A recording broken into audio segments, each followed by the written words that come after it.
दिने जणे साधु तांकर शिष्य मानंकु उपदेश देउथिले। सेतेबेले जणे शिष्य उठी कहिला, गुरुदेव कौन समस्त दुखर निवारण करा जाई पारिबो? साधु कहिले, एहा सत्य अटे, निश्चित समस्त दुखर निवारण करा जाई पारिबो। एही संदर्भरे मु तुमको एक कथा सुनाउछि।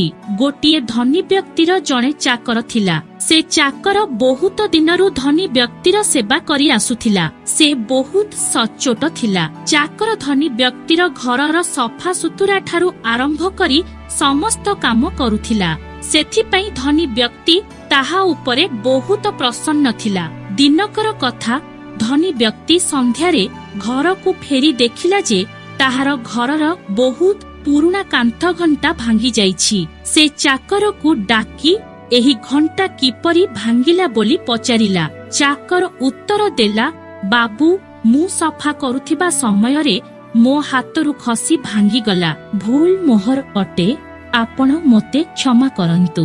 धनी व्यक्ति रागी जाई कहिला, क्षमा मागिले कौन हेबो? घंटाटी बहु वर्षरु कांथरे लागिथिला। घरर शोभा बढ़ाउथिला। आउ तू जानिछु एहा मोहर केते प्रिय थिला।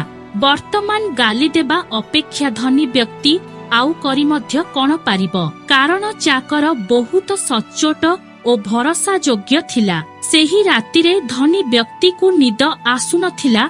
से बारंबार कर बदलाउथिला। घंटा भांगी जिबा कथा बारंबार मनरे उंकी मारुथिला। जेतेबेले ताहाकू निद आसिला नाही, से खटरू उठी घर चट्टाणरे एपटे सेपटे भूरी बुलिला। सेतिकी बेले अचानक ताहार आखि चाकर उपरे पड़िला। चाकर भुंगुड़ी मारी आराम रे सोउथिला। एहा देखि धनी व्यक्ति को आहुरी दुख हेला। से भाबिला, मोहर क्षतिर एहाकू टिके मध्य दुख नाही। ये तो आराम रे भुंगुड़ी मारी सोईछि। चाकर को शांतिर सह सोईथिबा देखि धनी व्यक्ति को बहुत राग लागिला। ता परदिन से एक प्रयोग करिबा पई निश्चित कला। ता परदिन चाकर सबु कार्य समाप्त करी सारिबा परे संध्यारे धनी व्यक्ति ताहाकू बहुत प्रेमर सह पाखकू डाकी कहिला, गतकाली घंटा भांगी जिबारु मु बेसी रागी जाइथिली ओ तुमको गाली करिथिली। ताहा तो काली घटी जाइथिला, किंतु आजी मु बहुत प्रसन्न अछि। तुमे मो सहित एते दिनरु अछ आउ एते भलो काम करूछ।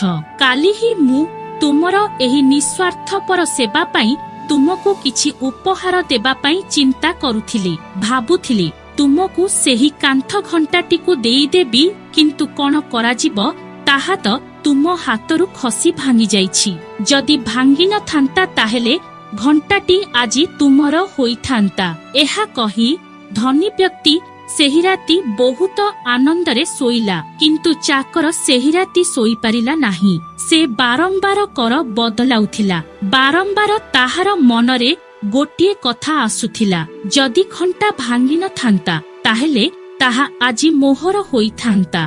कहानी कही साधु ताहांक शिष्य मानंकु कहिले, वर्तमान तुमे बुझी सारिथिबो जे लोभ ही दुखर बड़ कारण अटे। एहाकु त्याग करी सबु दुखरु मुक्ति पाई परिबा। जेतेबेले घंटा भांगिबार कथा धनी व्यक्ति मनरे थिला, ताहाकु बहुत दुख लागुथिला। कारण सेही घंटाकु नै धनी व्यक्ति मनरे लोभ थिला, किंतु जेमिति सेही घंटार संबंध धनी व्यक्ति ठारू घुंची चाकर सहित जड़ित होईगला। चाकर मनरे सेही घंटा को नहीं लोभ जाग्रत होईगला। आउ एबे सेही घंटार भांगिबा दुख धनी व्यक्ति ठारू चाकर को हेबाकू लागिला।